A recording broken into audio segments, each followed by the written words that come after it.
this particular session, we're going to focus on identifying prior questions and talking about why that's important, and focusing on and unpacking complex interdisciplinary questions. And if we have time, we'll go further, but we'll start there.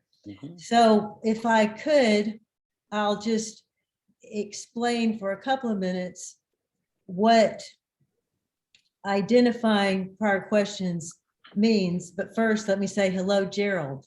Hi, Linda. Good to be with you again. Yes. Talk about questions. Yes, very good. We do tend to launch right in. So when we're focusing on questions, again, there are many ways in which we can use questions to enter problems and issues. So we've been exploring those in this series. And one way is by taking a question that is in itself complex, and therefore it contains questions that you would have to answer before you could answer that, let us say, final question. And let's say, remind us that it is through questions that we have guides for our thinking. So so the better we are at unpacking the questions, and in this case, coming up with the questions we would need to ask before we could answer the real question we want to ask. So we need some experience in this. And so let's start with the question, what is history? And we actually have this example in the Art of Asking Essential Questions guide. So what is history? Let's say we're asking that question. Well, let's say we're at a party, if you can imagine, and somebody starts talking about history, and somebody says, well, what is history? So to answer that, here are some questions we'd need to answer first. To what extent do all historians share the same goal? So when we ask what is history, we're asking about historians as well, because historians write history. Is it possible to include all relevant facts of the past in a history book? Now notice these are pretty simple.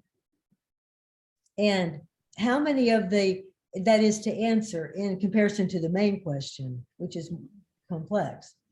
How many of the events during a given time period are left out in the history of that time period? Is more left out than is included?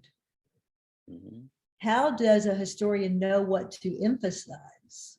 Or you could say, how does a historian decide what to emphasize? Can historical value judgments be objective? What variables might influence a historian's viewpoint? Is it possible to simply list facts in a history book, or does all history writing involve interpretations as well as facts? How can we begin to evaluate a historical interpretation? So if within every historical book we have historical interpretations, not just facts, then how do we evaluate that interpretation, those interpretations? And how do we begin to evaluate a historical point of view? Now note that the last couple of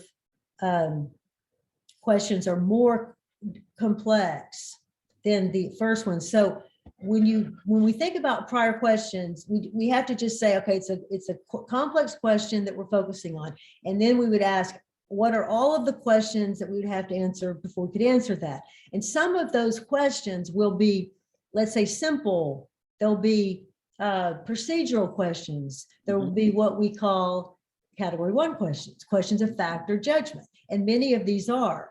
But some of them will also require reasoned judgment. So some of them will be complex category, what we call category 3 questions. So just say complex questions in which we have to reason within more than one point of view. So this is an example. This is a starting place for our thinking. So I thought we could then, Gerald, first of all, would you like to comment on that? Well, I wouldn't say we have to explicate all the concepts that all the prior questions before we can address the main question we're interested in, but we want to explore at least the most important ones, and maybe explore them not definitively, but just through the act of the questions for example, you just read about history, just for the example of contemplating those, thinking about those for a while, the difference between facts and interpretation of the facts, what's left out, what's included, how does a historian decide what, just by thinking about those for a while, it starts to both clarify our view of history and also complexify our view of what history is. And I think both of those are advantageous because very often people's pronouncements about history, I'm not speaking of historians now, but people's ordinary pronouncements of history are very simple, one-off kinds of responses. And this points to a great deal of the complexity about what we know about the past. So yeah, so I'm agreeing with you completely, and it just seems to me to be, it seems to me to be necessary much of the time for us to explore prior questions if we really want to have a good sound answer, maybe not a definitive one again, but a good sound answer to a main question we want to be asking. So an example, for me, an example might be a question instructors, teachers often ask, and what should I do to teach my class better? Just as a very natural way, I could wonder, well, what exactly is teaching? What do I mean by teaching? Exactly. And then I would say, well, it's correlated with learning. So what's my concept of learning and how teaching and learning fit together?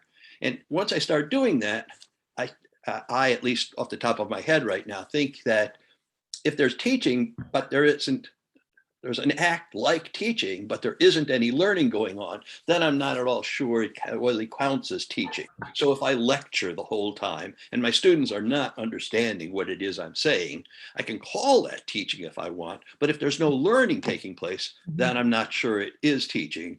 I'm not saying it in a blaming way, though. I'm not saying that, because I've had students who have said, you know, it's your job to teach me. It's not my job to work to think my way through these things.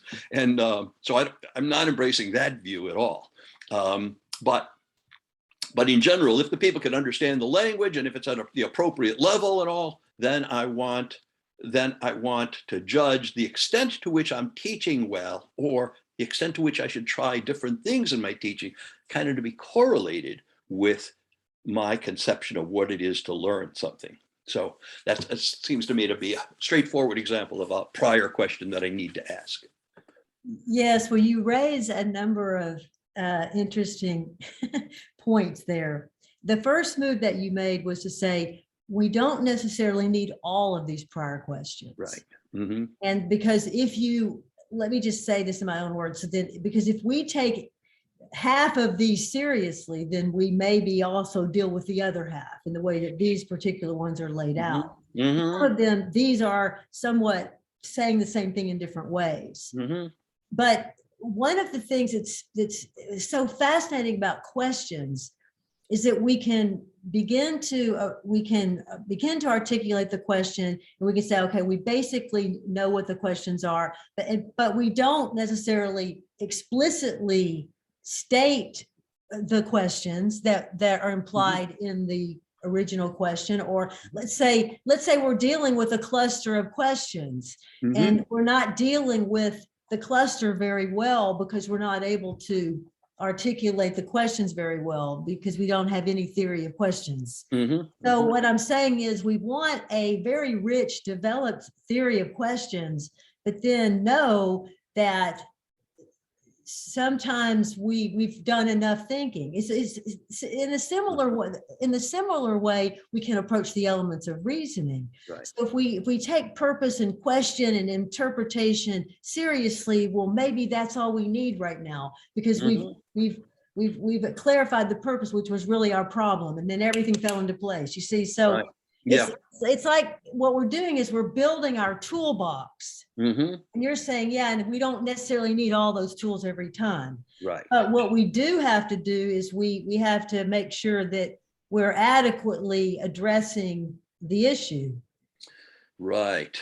And with respect to history, I'm thinking there's something, there's a, what seems to me initially to be something like a second step in it, because all major historians that I know of, all reputable historians, confront the question, how do I select what to present, and what filters am I using to decide what to present and in what light and from what point of view? So I think they think there's a standard that's in the preface of almost any well done history book that says something like that. But then there's another step, and my impression is that many historians don't consider it. So they're saying, here's the filter I use, or here's the point of view I use to decide what to include and what not. But then they don't seem to ask, what's another point of view I could use, or how would this look from a very different vantage point, a different historical vantage point, meaning a historian's vantage point. So that, yeah, so Marxist historians, there's any number of them who are just really excellent, approach things from a more or less Marxist kind of point of view, and they own that. They say it straightforwardly, so that you, as a way of guiding the reader to what they're planning to do, what their purpose is. But then they don't often ask, well, what would this look like from a different non-Marxist point of view, right? So, yeah. Yeah. So this illuminates that the fact that though there are highly skilled historians and psychologists and professionals and thinkers in every field, it doesn't follow that they're using the toolbox of critical thinking that we're advocating. Right. Right. And one thing we're arguing is that if we all use the tools more often, our thinking will be at a much higher level. Right.